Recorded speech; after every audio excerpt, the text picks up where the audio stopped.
இயேசு கிறிஸ்துவும் நானும். இன்றைய வேத வசனம் நியாயாதிபதிகள் 5:4. பூமி அதிர்ந்தது, வானம் சொரிந்தது, மேகங்களும் தண்ணீராக பொழிந்தது. கிறிஸ்துவுக்குள் அன்பான சகோதர சகோதரிகளே, இஸ்ரவேல் புத்திரர் திரும்பவும் கர்த்தருடைய பார்வைக்கு பொல்லாப்பானது செய்து வந்தார்கள். அவர்களை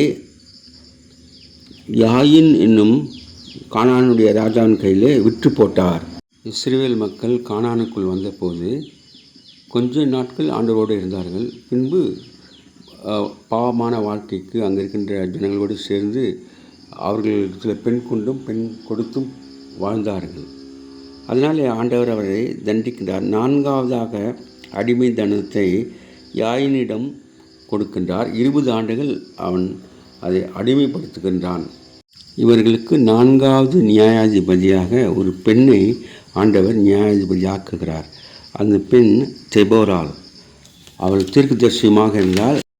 தெபோரோலும் பாராக்கும் கர்த்தருக்கு கீழ்ப்படிந்து போருக்கு சென்றார்கள். கர்த்தர் வெற்றியை தந்தார்.